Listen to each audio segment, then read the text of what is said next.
ser feliz. Mas o que tem a ver, podemos perguntar, né? O que tem a ver educação com felicidade? Não, vocês não. Educação com felicidade. Hoje nós vamos filosofar. Hoje nós vamos falar da filosofia espírita. Né? Filosofar é bom, porque quando a gente vai filosofando, a gente vai pensando. Né? E somos seres pensantes. Então, precisamos trabalhar nossa mente. Há 15 dias atrás, o Leonardo fez uma palestra, Léo, e ele falou do tríplice aspecto da doutrina. Então, nós vamos relembrar um pouquinho. Para quem tiver dúvidas ainda não conhece o Espiritismo. O Espiritismo, ele é representado em um triângulo.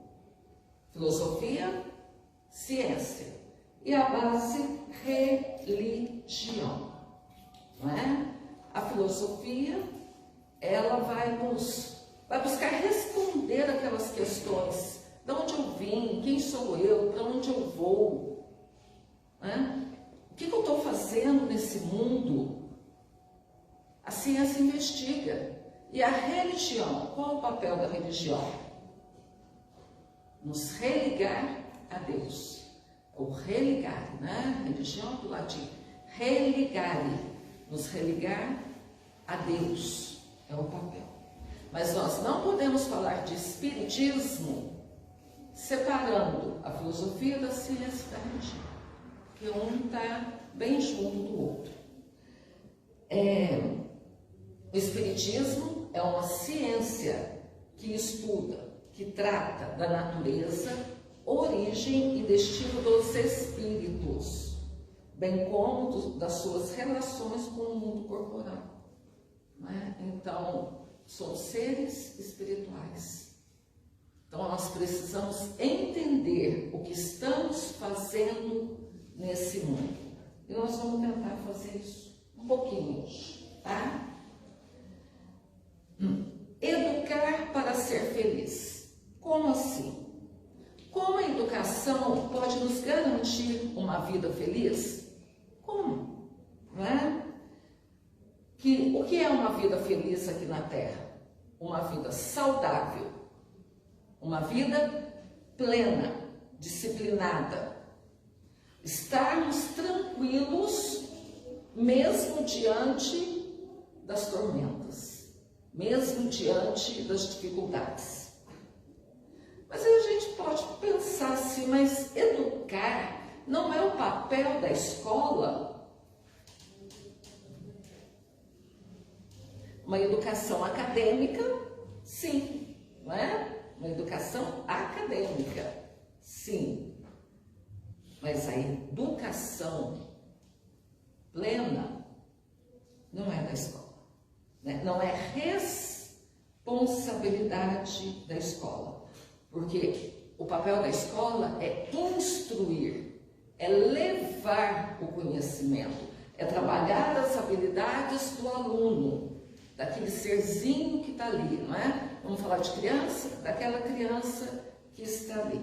É claro que o professor, o pedagogo, ele vai observar aquela criança, se ela tiver apresentar alguma questão, algum problema, ela vai levar até os pais. Então tem que ter um conjunto ali, escola, família, mas a responsabilidade da educação não é da escola.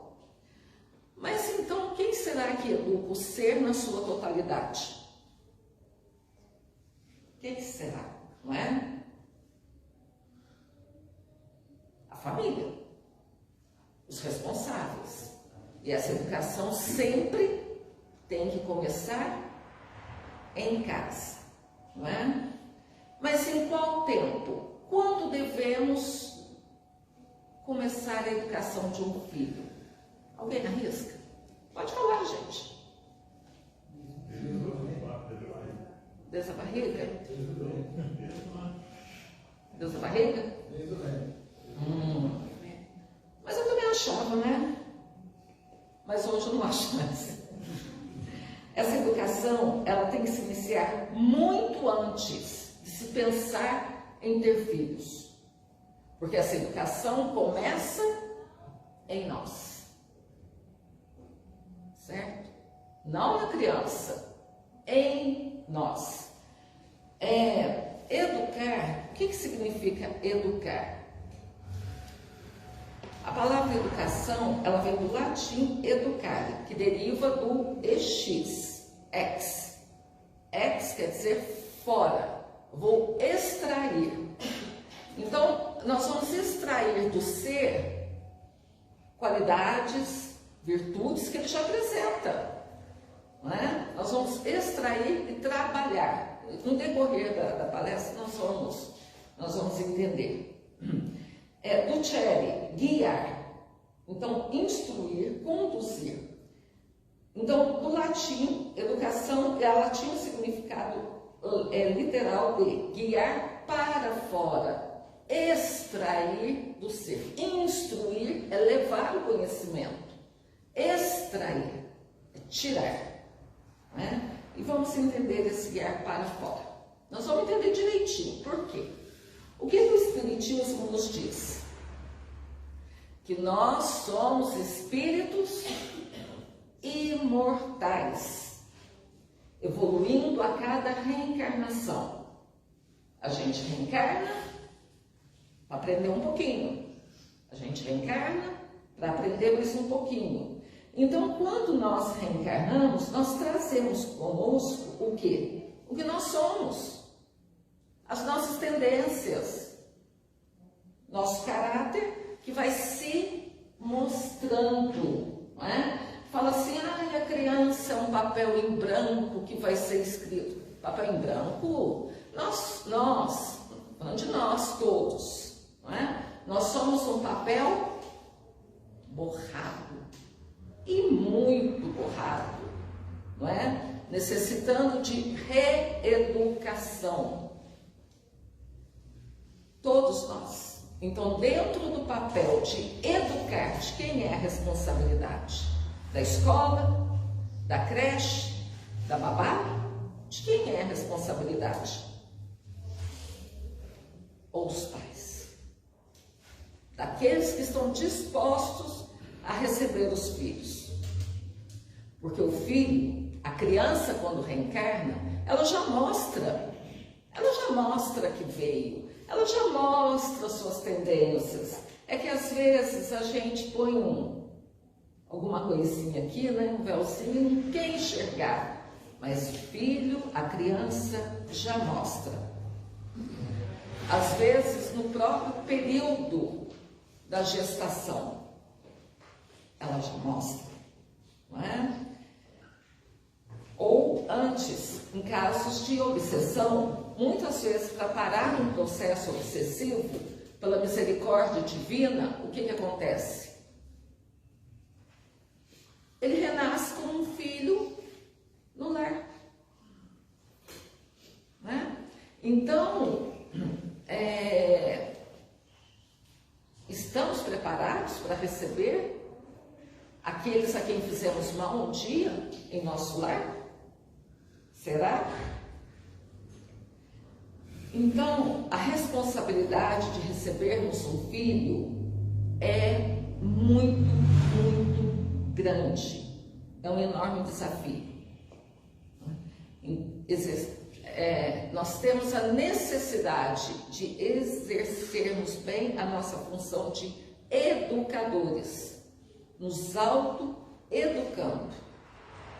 Porque educando a nós, conseguiremos educar os nossos filhos, né? Ou nos reeducando, extraindo deles o que eles têm de melhor e corrigindo, principalmente, aquelas tendências que nós vemos desde o início, que não são boas. Então, nós precisamos saber a distinção muito certa do bem e do mal. Não é? Se alguém quiser perguntar, comentar, falar, podem ficar à vontade, tá?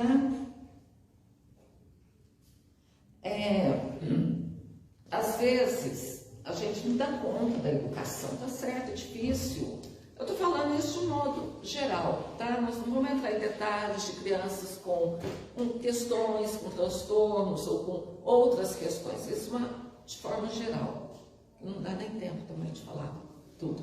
Mas a gente ouve muito assim, né? Quando o filho cresce, torna um adolescente, ou está ali com seus 10, 11, 12 anos, a mãe, o pai vira e fala, nossa, eu não sei a quem puxou essa criança. Eu não sei, só pode ter sido a tua mãe. Só pode ter sido a tua mãe, né? Só pode ter sido a fulana, aquele parente, aquele irmão teu. É igualzinho. Puxou? Não, não puxa. Personalidade a gente não puxa de ninguém, a gente traz, né? A gente traz. O que acontece é que nós reencarnamos em famílias com afinidades, com, né? Às vezes o hábito de um é o hábito do outro, que já traz de um passado também. Daí, como é importante nós observarmos os nossos filhos, não é? E moldarmos também o caráter. E para compreendermos um pouquinho da questão da educação para a felicidade, eu trouxe duas propostas. É claro, além de uma citação do Livro dos Espíritos, do Evangelho, mas hoje eu quis sair do lado mesmo da filosofia, que é da pedagoga, pesquisadora e primeira médica italiana, Maria Montessori.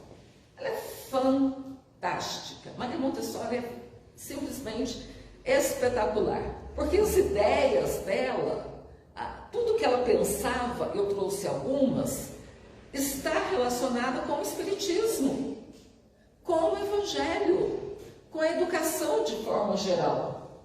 É fantástico, ela é fantástica, ela foi fantástica. É uma mulher muito além do seu tempo.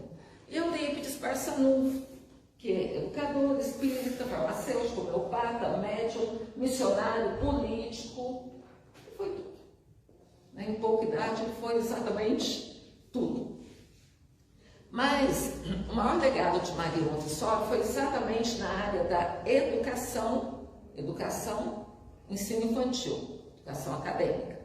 Mas ela trazia questões na formação do ser integral, que Joana de Ângeles também fala. Eu acho que esse só se dá... Não. Acho que não se dá. Espera aí só um pouquinho. Eu não quero pular nada. Esqueci. Na questão dos pais, eu quero só citar uma questão do Livro dos Espíritos, que é a questão 208, pais, prestem atenção, ou aqueles que pretendem ser pais. Kardec questiona, né? Os espíritos dos pais não exercem influência sobre o do filho depois do nascimento? Olha a pergunta. O espírito dos pais, os espíritos, né? Não exerce influência sobre o do filho depois do nascimento? E os espíritos respondem, uma influência muito grande, como dissemos. Os espíritos devem concorrer dos pais para o progresso uns dos outros. Muito bem. Os espíritos dos pais têm por missão desenvolver os seus filhos pela educação. E é para eles uma tarefa. Se falharem, serão culpados. Aí a gente ouve muito aquela frase, né? Não sei se é verdade, isso não é, né? Quando a gente desencarna, que pergunta, né? O que foi feito com os filhos que eu te dei? O que foi feito? Né?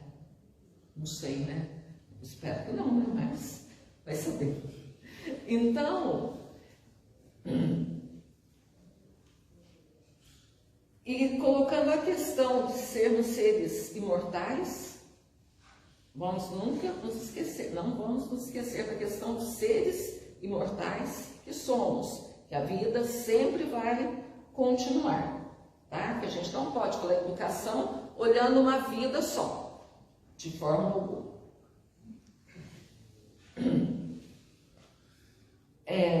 E outra coisa, o que eu citar aqui, se eu der algum exemplo, alguma coisa, não é julgamento, porque eu não tenho nem autoridade para isso, que eu não sou pedagoga, não sou educadora, não sou. Eu estudo a doutrina e faço uma palestra e trago conhecimentos que não são meus, tá? De pedagogos espíritas, Kardec, de Jesus, Joana de Ângeles. Então, estou só transmitindo uma mensagem, porém, eu acredito muito no que eu estou falando. Tá? Então, quando nós conseguimos alcançar as nossas crianças, ou quando nós conseguirmos alcançar as nossas crianças pela educação, estamos alcançando a nós próprios. E primeiro lembrete, educação para a felicidade. Então nós vamos focar na educação, já nos lembrando que a felicidade que aqui estamos falando não está no campo do ter, mas no campo do ser. Porque se o ter trouxesse felicidade, países muito adiantados, sem nenhum tipo de problema, haveria um alto índice de suicídios. Né? Então, a questão não é o ter, é o que somos, o que trazemos. E vamos analisar algumas frases de Maria Montessori. Eu não sei se é dela, eu pesquisei e não encontrei, mas uma vez num encontro sobre família, alguém comentou que perguntaram a ela quando deveria começar o processo de educação de uma criança. E ela responde, 20 anos antes da criança nascer.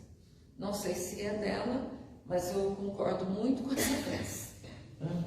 E ela diz assim, o maior sinal de sucesso para um professor é poder dizer, as crianças estão trabalhando como se eu, professora, não existisse. Começou aí, para mim já é incrível, né? Já é fantástico isso aí. Por quê? Independência. Aí eu pergunto, ninguém precisa responder, mas eu pergunto. Nós, quando educamos nossos filhos, ou aqueles que estão sob a nossa responsabilidade, nós nos tornamos independentes? Será? E essa independência deve começar em casa, com pequenas responsabilidades, de acordo com a idade da criança. Criança é um serzinho muito fácil de aprender. E se a gente demonstra boa vontade com ele, ele vai retribuir. Então, o que são essas pequenas responsabilidades? Que se devem tornar um hábito? Tirar um lixo. Se tem mais irmãos, cada dia um vai lá, tira o lixo. Arrumar a própria cama, pegar roupinha suja, colocar no cesto, não deixar jogado. São pequenas coisas, guardar os brinquedos. Isso torna o ser independente. Parece bobagem, parece besteira, mas não é. Isso torna o ser independente, porque ele vai criando hábitos e responsabilidades. Mais tarde, quando ele tiver que cumprir as suas responsabilidades, ele não vai achar ruim. Ele já tem um hábito. Eu vou dar um exemplo meu. Não posso ter exemplo de ninguém, não eu. Lá em casa, quando éramos pequenos, porque faz muito tempo, né? Muito tempo que eu deixei de ser pequena.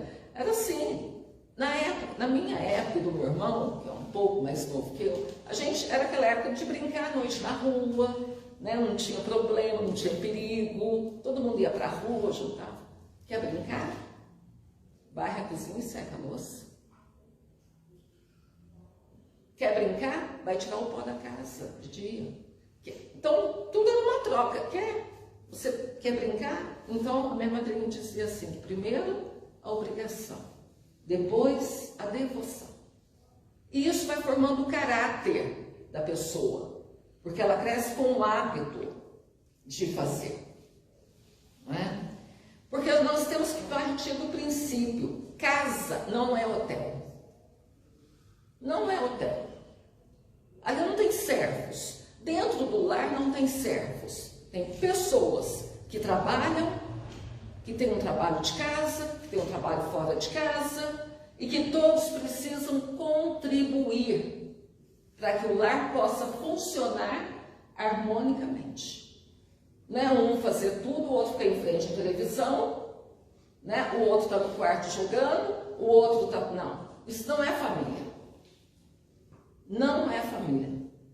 A família, ela precisa estar unida, não só na hora do lazer, mas na hora de dividir as tarefas. Isso é educar. Porque ele está extraindo daquele ser, né? A responsabilidade. Esse é só o primeiro, tá? Não sou eu que estou dizendo, Maria Montessori.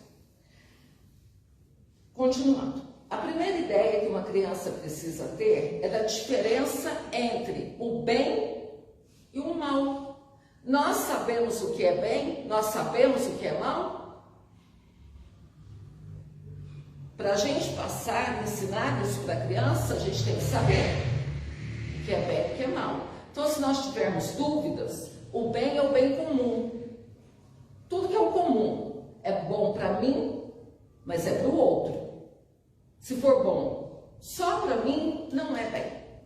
Não é. Porque é só para mim. Então, o bem é para a coletividade, né? E ela diz assim, que a principal função do educador é cuidar para que a criança não confunda o bem com a passividade e o mal com a atividade. Porque diz que o mal é muito barulhento, né? O mal se organiza, o mal, né? E o bem é aquela coisa muito suave. Não, o bem não é o silêncio. O bem tem que ter atitude, né? As pessoas têm que ter posicionamentos. Posicionamentos. Então, nem sempre ficar calado é bem. E nós já sabemos diferenciar o bem do mal? Né? E segundo os espíritos, o mal, ele não é o contrário do bem. Ah, e qual é o contrário do bem? O mal? Não. O mal é a ausência do bem. Nós sabemos que não existe vácuo na natureza. Existe vácuo? Alguém? Leonardo, existe vácuo? Ou é tudo ocupado por matéria? Vários tipos de matéria. Tudo ocupado, não é? Se não havemos, não é porque não tem matéria. Exatamente, tudo é ocupado. Então, quando nós deixamos um espaço, alguém vai ocupar aquele espaço. Alguém ocupa. Se o Estado não assume o seu papel diante da sociedade, um exemplo, e deixa um espaço, alguém vai ocupar. Então, quando nós vemos nessas comunidades de cidades grandes, onde o tráfico toma conta, é porque o Estado não agiu ali. Então, deixou o espaço, alguém veio e ocupou. E isso é o mal, não é? Então, o mal age aonde o bem não atua. Onde não há bem, o mal se instala. Mas somente a ação do bem para neutralizar o barulho do mal. Certo? Precisamos ensinar isso às nossas crianças. Outro, a pessoa que é servida, ao invés de ser ajudada, está sendo impedida de desenvolver a sua própria independência. Filhinho, deixa que eu faço para você. Filhinho, deixa que eu pego. Não, filhinho, deixa que mamãe resolve. Filhinho, e a gente começa a servir, e nos tornamos servos, literalmente, de nossos filhos. Não damos a ele a oportunidade de agir, de fazer, de tomar a iniciativa. Porque mamãe, porque papai, porque vovó faz. Não é? E é isso que nós estamos vendo muito hoje. O educador precisa orientar, auxiliar, ajudar, não realizar pelo outro. É um teste? Quando a criança é um pouquinho maior, pois não? Mas isso aí é só para criança, não tem muitos adultos aí também que não faz nada, a gente tem que fazer tudo por ele. Tem que fazer, mas por quê? Porque acontece isso aí que você Não é isso? A educação, ela vai refletir onde? No adulto. É isso que nós vamos chegar lá. Ela reflete no adulto a educação. Tem um exemplo? Mamãe está sentada assistindo televisão. Mãe, pega água para mim. Estou com sede.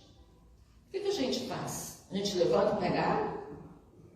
Ô filhinho, mamãe também está com sede. Você, por favor, pode pegar água para mamãe? Aproveita e toma a tua aguinha. Pronto. A gente precisa brigar? Agredir? Ah, não vou pegar, não vou. Não. Mamãe também está com sede. Pegue a água para mim, por favor. E tome a sua água. Pronto. São coisas muito simples.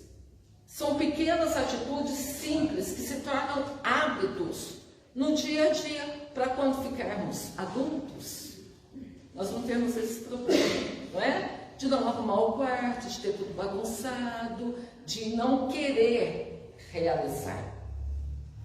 Então, nós não estamos aqui para servir os nossos filhos, nem os nossos filhos nos servir.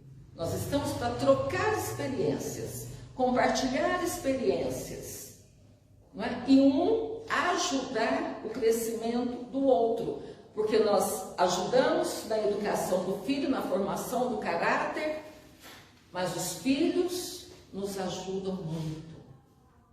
Eles nos auxiliam a amadurecer, a crescer também como seres humanos, porque nós não somos perfeitos. Não tem pai perfeito, não tem mãe perfeita, não existe. A gente aprende muito errando também, muito.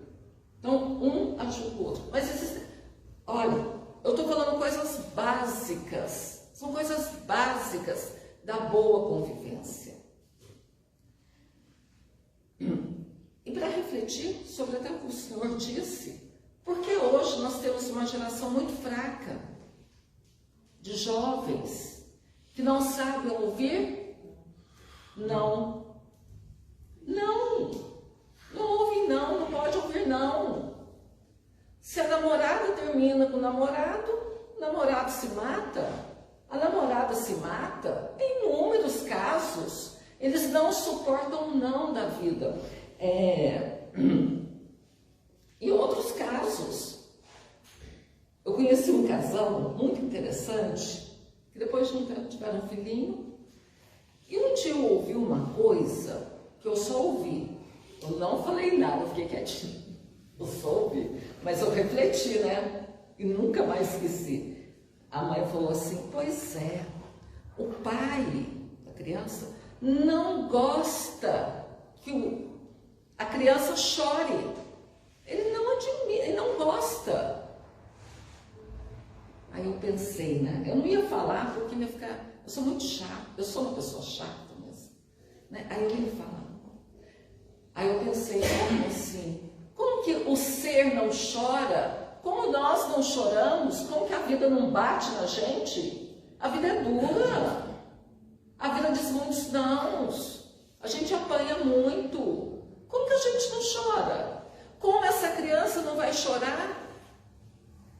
Ela precisa chorar. A gente tem que aprender a lidar com o choro da criança. É outra história. Aí cada um vai saber lidar com o choro do seu filho. Mas nós precisamos sim chorar. A criança tem que chorar. É onde ela se manifesta também. O filhinho não pode chorar. Sabe por quê? Porque o filhinho não pode ser contrariado. Aí eu pergunto, quem manda em casa? Filhinho, papai e mamãe? Quem manda? Filhinho. E vai ser assim. Não é que quando crescer, o asilo está ali esperando. Papai e mamãe, o asilo está esperando. Desculpa a sinceridade, tá? É a realidade. Ajude-me a crescer, mas deixe-me ser eu mesmo. ajude-me a crescer, mas deixe-me ser eu mesmo. Às vezes nós queremos até escolher a profissão do filho. Isso nós tratamos ontem aqui, né, no nosso estudo. O meu sonho era ser médico. Não pude, mas meu filho vai ser médico. Meu filho vai ser advogado. Meu filho vai ser um ser humano bom, um ser humano completo, um ser humano feliz. É para isso que nós educamos nossos filhos, para serem felizes. Esse é o papel da educação, a felicidade. Não é? Nós não educamos nossos filhos para ter, para serem felizes. As pessoas educam para a competição, e esse é o princípio de qualquer guerra. Quando educarmos para cooperarmos e sermos solidários uns com os outros, nesse dia estaremos a educar para a paz. Eu nem falei de espiritismo ainda, estou falando só de Maria Montessori. As pessoas educam para a competição. O meu filho é melhor que o teu.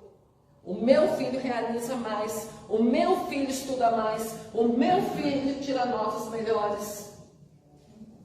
Isso é competição. Filhinho, você tem que ser o melhor na escola. Filhinho, isso é competição. Ele sempre vai estar querendo competir com o outro. Nós precisamos educar para a paz. O que Jesus diz? Fazer ao outro aquilo que você quer que te faça, aquilo que gostaríamos que nos fizessem. Não é? Educar o filho. Meu filho, você gosta de que os outros riam de você? Você gosta de sofrer bullying? Você gosta? Não, então o outro também não gosta. Então vamos educar para a paz. Não é para guerra, não. Apanhou, tem que bater. Mas se chegar em casa chorando, vai apanhar. Não, de jeito nenhum. Apanhou, a escola tem diretora, tem professora, tem monitora, tem a quem recorrer. Vamos procurar. Não é? Educar para a paz. Educar para o amor, porque ela continua. A paz não escraviza o homem, pelo contrário, ela o exalta, não o humilha, muito ao contrário, ela o torna consciente de seu poder no universo. E porque está baseada na natureza humana, ela é um princípio universal. É um princípio universal e constante, que vale para todo ser humano. É esse o princípio que deve ser nosso guia na elaboração de uma ciência da paz e na educação dos homens para a paz. Precisamos nos educar para a paz, não para o combate, não para a guerra. Não é sair pronto para brigar. Alguém corta no trânsito, alguém buzina. A pessoa já está ali brigando. Não é? A pessoa já está ali. Não, nós não vamos sair para briga. Nós temos que aprender a trabalharmos pela a paz em nós. Então a criança, ela vai refletir fora de casa o que ela vê e presencia dentro de casa. Não adianta. Se ela procede de um lar violento, preconceituoso, racista, qual vai ser a atitude dela no meio social? No meio que ela vai estar?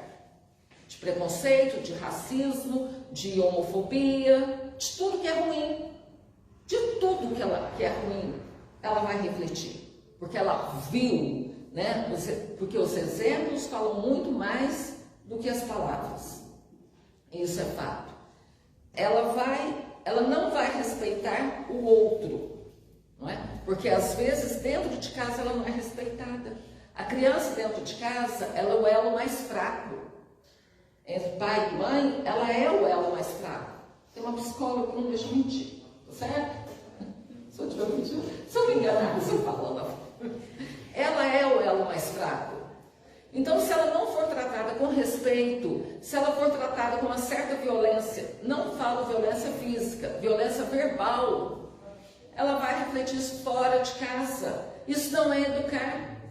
Isso é tornar alguém feliz. Você é burro, você é incompetente, você é preguiçoso, mas a gente está se dando ao trabalho de ensinar? A gente está se dando ao trabalho de educar? Educar dá trabalho, dá muito trabalho, mas é necessário. Senão não teríamos filhos, né? E para que tenhamos uma educação de sucesso, nós espíritas precisamos entender. E Maria Montessori também fala, trabalhar a criança na primeira infância, até os 7 anos. Aos 7 anos, o espírito, ele completa a sua reencarnação, ele toma conta do corpo da criança, literalmente, ele assume a personalidade. Antes dos 7, o espírito ele fica meio lá, meio cá. Você vê que as crianças têm os seus amiguinhos, né, que a gente fala que é imaginário, mas não é, são espíritos que eles vêm mesmo, porque a condição deles está, né, tá meio fora, meio lá, então eles vêm. A partir dos 7, isso tudo normaliza, porque o espírito se apossou do corpo. Pior, na adolescência vai apossar da mente. Aí na adolescência vai refletir a educação da infância. Isso é fato. Então, a educação na primeira infância é fundamental. Jesus foi o maior educador que passou na Terra. Ele foi o maior. E tem uma frase dele que eu gosto muito, que seja o seu falar, sim, sim, não, não, né? E é claro que na educação precisamos buscar o equilíbrio, nem tanto não, nem tanto sim, né? Não é só não pode. Aí nós vamos criar o quê? Robôs? Não pode, não pode. Não é assim, nem tanto um, nem tanto o outro, né? Mas é essencial mantermos o quê? A nossa palavra. Então, antes de falarmos um sim, mamãe, vai ter uma festinha, não sei onde, posso ir da sala? Mamãe vai pensar, mamãe vai conversar com o papai e nós vamos decidir. Porque se a mãe fala assim, pode ir, o pai chega e fala, não vai. E daí? É a frustração da criança. É a primeira frustração. Não pode, não devemos. Nós vamos ver, depois eu respondo. Um vai ou não vai. Se não for, explica o porquê. E quando mãe, eu quero... E a festa? Não vai. Deixa, mãe, não vai. Deixa, mãe, não vai. Tá bom, pode ir. Né? A gente não pode ir para ficar livre. Mas, então, porém, Raul Teixeira fala uma coisa, que é um grande educador também, ele fala algo assim, muito sério. Quando a mãe ou o pai cede ao filho, se ele falou não, é não. Se ele falou sim, é sim. Quando ele cede e faz o contrário, acabou. Acabou ali a educação. Ele não assume mais aquela criança, ele não vai conseguir mais controlar. Porque a criança, ela sempre vai ter um jeitinho de chegar no pai, na mãe e convencer. Então, ou é sim ou é não. E a criança vai saber. Se minha mãe ou meu pai falou sim, é sim. Se falou não, é não. E acabou. Não é? Porque a vida é assim, né? A vida quando fala sim é sim, mas quando ela fala um não também. E daí? Estamos preparados? Por isso precisamos nos auto-educar. Né?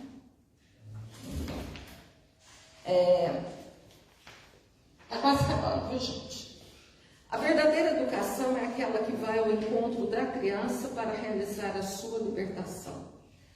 Libertação. João de Ângeles fala, o homem livre é feliz. Mas não é livre de fazer tudo o que quer, não. Muito pelo contrário. A liberdade, ela está em fazer o que se deve fazer, em cumprir com os deveres que devem ser cumpridos, em dizer não quando for necessário. Liberdade não é fazer tudo o que se quer. O homem livre é feliz. O homem só será livre se tiver uma educação baseada em valores morais. Então, nós estamos falando aqui do quê? De educação moral. Ser livre não significa fazer tudo o que quiser, mas fazer o que se deve ser feito, cumprir com as obrigações e com os deveres perante a vida. Ninguém é feliz com as algemas do preconceito, da raiva, do ódio, do não perdão. Ninguém, da indiferença, da amargura, da revolta, não é? Ninguém consegue ser feliz desse jeito. Somente uma educação para a felicidade pode nos libertar de nós mesmos. Com a consciência de que ser feliz não é somente ter, não é possuir, é acima de tudo ser. Ser melhor, ser grato, generoso, indulgente, não é? Valores que somente alcançaremos através de uma autoeducação, autoamor, pela conquista de nós próprios. E é através desse processo conosco que estaremos aptos a educar os nossos filhos. Então nós temos que trabalhar em nós. Toca a campainha. Ai, é fulano, diga que eu não estou. Filhinho, diga que eu não estou. Não é? Mamãe está mentindo. Filhinho vai aprender o quê? Vai mentir. Filhinho, não fume, não beba. Nossa, papai, mas você fuma e bebe. Não é? Então, se a gente não se autoeduca, se a gente não trabalha em nós esses valores, como vamos transferir isso para os nossos filhos? A gente só dá o que tem. A gente só dá. Muito bem, Raquel. A gente só dá aquilo que tem. Se a gente tem pouco, a gente vai dar o quê? Praticamente nada, né? Então, é através desse processo conosco que estaremos aptos a educar, no sentido real da palavra, aqueles que estão sob a nossa responsabilidade. Não é? É o que Jesus disse: o que adianta ganhar o mundo e perdermos a nossa alma. Então, ter, gente, não vale nada. Ter, vai ficar tudo aqui. E o que somos? E o que trazemos? E para falar um pouquinho de Eurípides Barçanufo, eu falei de Maria Montessori, deixei Eurípides, não vai dar tempo. Eurípides Barçanufo, ele fundou em Sacramento, em 1907, o Colégio Allan Kardec.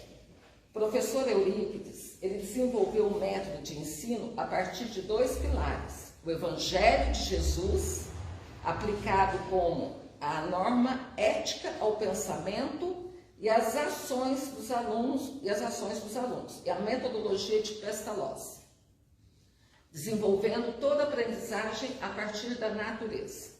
Então, Eurípides, ele tratava o ser completo. Ele não era só a matéria, não, era muito além. Então, ele trabalhava a arte, ele reunia com os alunos nos jardins do colégio, dava aula embaixo das árvores, ele educava o ser por completo. Por quê?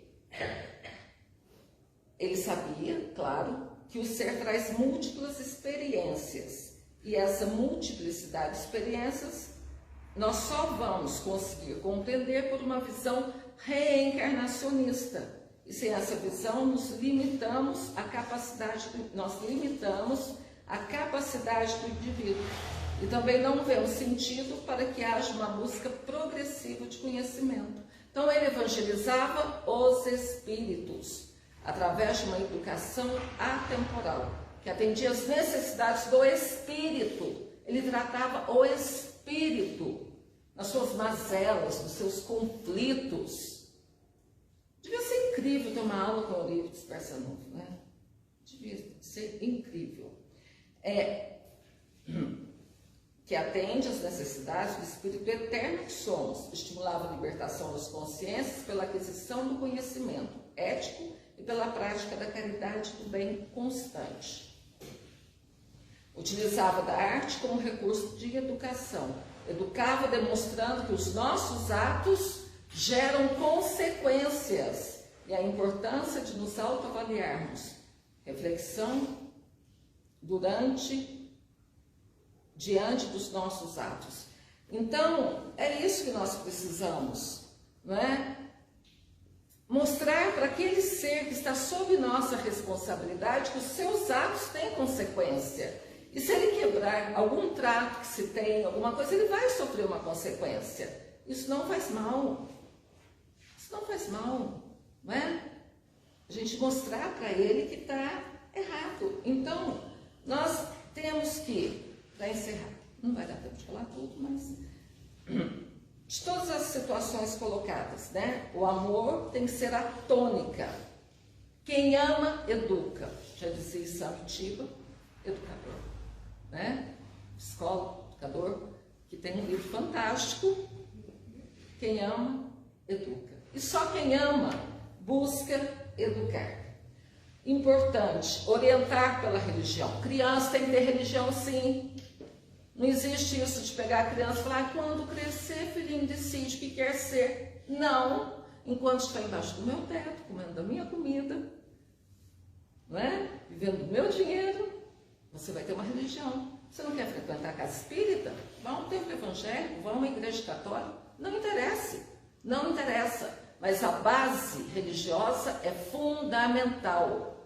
Quando crescer, aí é o problema da pessoa. Mas enquanto for criança, a responsabilidade é nossa. Filhinho não tem que falar, não quero. Não. Filhinho não fala, não quero. Certo? Não vamos esquecer. Fala assim, você que não deixa. Não deixo mesmo. Deixa falar. Deixava falar? Tinha essa? Não tinha. Não tinha. Né? Ensinar o indivíduo a saber esperar. Os pais têm medo de não serem amados. Então é tudo na hora. Presentinho, gente. Natal, aniversário, Páscoa. Um ovo de Páscoa. Ai, que delícia, chocolate. E tá bom. Nós não compramos afeto, nós não compramos amor. Não, não existe isso. Não é? Ah, mas então, como diz o Rossandro, né? Que um dia ele falou com o Rossandro Klinger, ele falou para a mãe dele, ah, mas então eu não te amo. O que ela respondeu? Você não precisa me amar, você me respeite. Eu te amo, mas eu não preciso do teu amor. É isso. Nós temos medo de não sermos amados. Aí a gente faz tudo que o filho quer, a gente quer servir. Não, nós estamos aqui para educar. Se o filho não quiser gostar da gente, não goste. Paciência. A vida depois manda ele de volta para a gente, né? Porque é assim que acontece. É a vida, é da vida. Então nós só conquistamos com o amor. E o amor a gente constrói. O que importa é o respeito. Respeito. Oi. E para quem não tem filho, todas essas palavras que eu ouvi hoje servem para a gente tratar o próximo. O próximo, exatamente. Serve para tratarmos o próximo. Exatamente. Quem não tem, mas sabe, às vezes não tem um filho, mas tem um irmão, tem um sobrinho, tem alguém que vai chegar e ficar sob a nossa responsabilidade que a vida coloca. Não é? Então, o foco foi o filho, mas eu entendi Sim. a mensagem como um todo. Como um todo, porque o respeito é para todos. É para todos. É para todos. Não é para um e não é para dois. É para ver a palestra. Exatamente, respeito. Olha, num lar que tem respeito, tem tudo. Certo? No ambiente de trabalho que tem respeito, tem tudo. Cada um sabe o seu espaço. Cada um sabe o seu espaço, cada um sabe o que tem que fazer e pronto. Cumprir com os nossos deveres. Olha, se nós conseguirmos ensinar os nossos filhos a cumprir com os deveres, com seus deveres, nós já demos um grande passo na educação. Porque a gente fala, acha, é muito fácil. Não é fácil educar. Não é fácil. Cada ser é um ser. Né? Nós vamos ter que descobrir como lidar. Mas não vamos nos esquecer que o exemplo parte de nós. Parte de nós mesmo. E eu quero, para encerrar, tem um minutinho, eu quero contar uma história que eu escutei domingo, que eu achei muito, uma história real, viu, gente? Que eu achei muito interessante. Lá da Mansão do Caminho do Divaldo Franco. Vale um minutinho aqui para eu contar a história. Vocês nunca mais vão esquecer, porque eu também não esqueci. Papais e mamães, prestem atenção. Tinha um casal na Mansão do Caminho, que trabalhava na Mansão do Caminho, que é a instituição do Divaldo Franco, trabalhava na reunião mediúnica, dava palestra, né? Tinha todo um trabalho ali. E as crianças acompanhavam os pais nos trabalhos, evangelização, mocidade, mas chegou uma hora que eles não queriam mais ir. Não queriam mais ir. Aí, Divaldo chegou pro casal e falou, mas o que acontece? Cadê os meninos que não vêm mais, né? Os jovens? Aí, eles não querem mais, acham muito chato, né? Mas Divaldo ele não ficou contente com a resposta, né? Ele foi e perguntou, um dia perguntou para os jovens, o que está acontecendo? O que está acontecendo que vocês não querem mais ir? Ué, esse espiritismo, ele é uma mentira. Foi a resposta. É uma mentira. Eu falei, mas por quê? Meu pai é doutrinador na reunião mediúnica.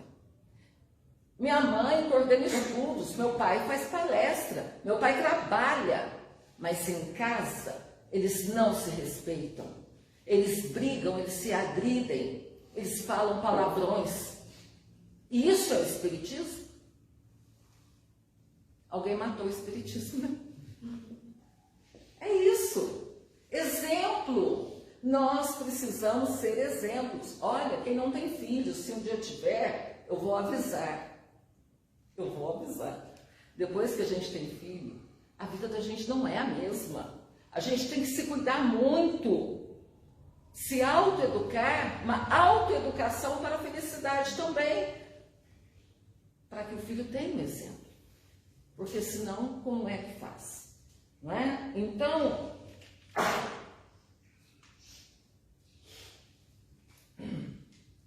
para encerrar, eu quero encerrar com uma fala de Joana de Ângeles.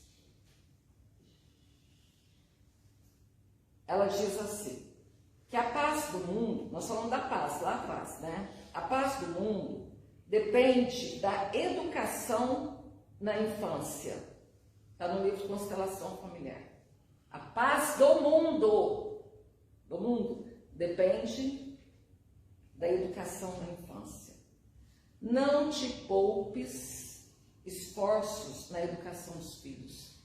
Gente, educar não é fácil. Como eu falei, é muito difícil. Às vezes a gente quer desistir, porque existem filhos difíceis, sim. Mas se aquele filho está conosco, é porque é nosso. Não é de ninguém, é nosso. A responsabilidade é nossa.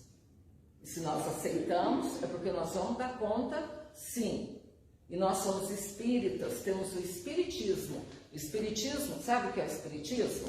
Ele é o queijo, a goiabada, o pão de queijo, pastel de milho e a faca para cortar. Nós temos tudo, tudo. Nós podemos contar com o quê? Com a casa espírita. Podemos contar com o auxílio da casa espírita. Então nós não estamos sozinhos nessa jornada. Precisamos buscar ajuda na dificuldade. Se tiver dificuldade, busque ajuda. Não te poupes esforços na educação dos filhos. O lar constrói o homem. O lar é muito importante. A família. A família é muito importante na formação do homem, do seu caráter, não é? E eu quero encerrar com uma frase de um seminário desse final de semana, Obsessão na Família, que a Alice Cerqueira disse. Eu achei assim, eu fiquei refletindo muito. Ele disse assim, nós não estamos aqui para repetir os padrões do passado, mas para educar a nossa vontade, transformando as nossas tendências. E é para isso que nós reencarnamos. Educar a nossa vontade, não é? Para transformar as nossas tendências. E uma criança sozinha, ela não consegue fazer isso. Se ela não tiver o nosso auxílio, né? Se ela não tiver a nossa mão estendida, a nossa vontade, o nosso amor. Então, papais, mamães, titios, não vamos ter medo de falar não vamos ter medo de corrigir com amor, Né? Não vamos ter medo de mostrar a essa criança, a esse ser, seja quem for, que ele tem deveres a cumprir. Sim, que o Joana Ângeles diz que a felicidade na nossa condição do planeta, ela é a consciência tranquila do dever cumprido. Quem cumpre seus deveres é feliz. Certo? Então agora nós vamos fazer a nossa prece.